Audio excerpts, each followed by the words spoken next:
Assalamualaikum warahmatullahi wabarakatuh. Perkenalkan, saya Berkiadi Sedikin dari kelas 12 MIPA 1 SMA Negeri Unggul Aceh Timur. Nah, di sini kita akan membahas tentang transport elektron. Langsung saja kita mulai. Nah, yang pertama, apa itu transport elektron? Jadi, transport elektron merupakan satu dari 4 tahapan yang terjadi pada respirasi aerob. Keempat tahapan dari respirasi aerob terdiri atas proses glikolisis, dekarboksilasi oksidatif, siklus Krebs, dan yang akan kita bahas yaitu transport elektron. Transport elektron sering disebut juga sebagai fosforilasi oksidatif. Tujuan dari tahapan transport elektron adalah untuk menghasilkan energi yang dapat dimanfaatkan oleh tubuh. Bagaimana caranya? Yaitu melalui sebuah proses yang sangat kompleks untuk mengubah FADH2 dan NADH menjadi ATP. Selanjutnya, di mana terjadinya transport elektron? Seperti yang tertera pada gambar, proses transport elektron berlangsung pada mitokondria, tepatnya pada bagian membran dalam mitokondria atau krista. Bagian membran dalam mitokondria tersusun atas fosfolipid bilayer, koenzim Q, sitokrom C, ATPase, dan kompleks protein. Nah, sekarang kita akan membahas tentang proses transfer elektron. Proses transfer elektron adalah tahap pengubah FADH2 dan NADH yang dihasilkan pada 3 tahapan respirasi aerob menjadi energi yang dapat digunakan oleh tubuh yang berupa ATP. 3 tahapan respirasi aerob ini adalah glikolisis, dekarboksilasi, oksidatif, dan siklus Krebs.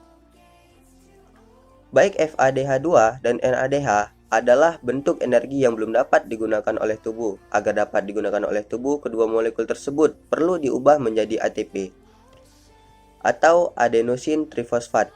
Selanjutnya, ATP ini akan menjadi bentuk energi yang dapat digunakan tubuh dalam melakukan berbagai aktivitas. Nah, sekarang kita masuk ke dalam pengubahan NADH menjadi ATP. Sambil saya menjelaskan, silahkan lihat gambar yang ada di layar. Proses yang terjadi pada tahapan transport elektron diawali dari NADH yang diuraikan menjadi NAD+, yang membuat elektron hasil dari reaksi makanan masuk ke kompleks protein 1, kemudian dikirim ke koenzim Q. Saat elektron melewati kompleks protein 1 akan dikeluarkan satu atom hidrogen. Elektron dari koenzim Q dibawa melalui kompleks protein 3 ke sitokrom C.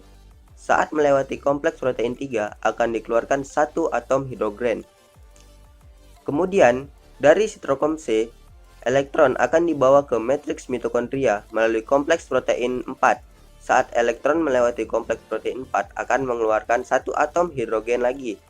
Setiap ion hidrogen yang dihasilkan akan dibawa masuk ke dalam matriks mitokondria melalui ATPase. Setiap satu atom hidrogen yang masuk akan mengubah satu ADP menjadi satu ATP. Kemudian, elektron akan beraksi dengan ion hidrogen dan ditangkap oleh oksigen dan menghasilkan molekul air atau H2O.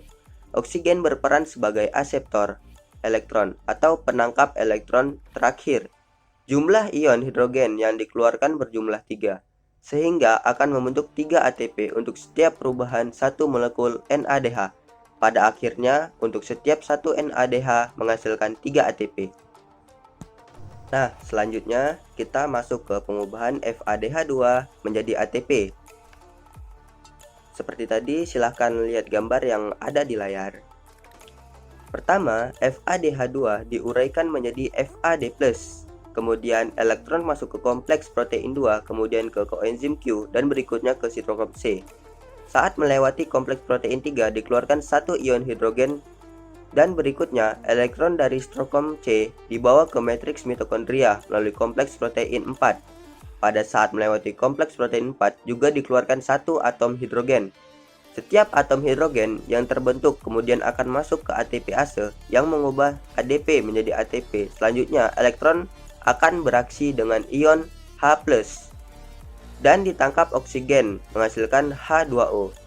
Jumlah ion hidrogen yang dikeluarkan berjumlah 2 untuk setiap satu molekul FADH2. Jadi, hasil dari perubahan untuk setiap satu FADH2 menghasilkan 2 ATP.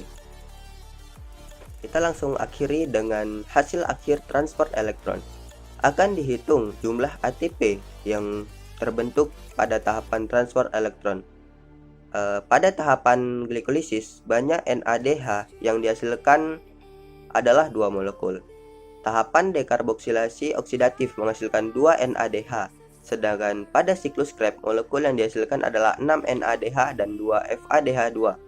Jadi, total NADH yang dihasilkan sebanyak 10 molekul dan FADH2 yang dihasilkan sebanyak 2 molekul. Pada bahan proses transfer elektron respirasi aerob di atas dapat kesimpulan bahwa untuk setiap 1 NADH menghasilkan 3 ATP dan setiap 1 FADH2 menghasilkan 2 ATP, sehingga energi yang dihasilkan setara dengan 10 NADH sama dengan 30 ATP dan 2 FADH2 sama dengan 4 ADP. Jadi, seluruh ATP yang dihasilkan pada tahapan transfer elektron adalah 34 ATP. Selain ATP, pada proses transfer elektron juga dihasilkan 6 molekul air atau 6 molekul H2O. Jadi, hasil akhir dari tahapan transfer elektron respirasi aerob adalah 34 ATP dan 6 H2O. Jadi, sekian penjelasan singkat dari saya. Jika ingin data-data yang saya kumpulkan tadi, silahkan datang saja dan download di deskripsi di bawah. Jangan lupa like, subscribe, and share. Terima kasih.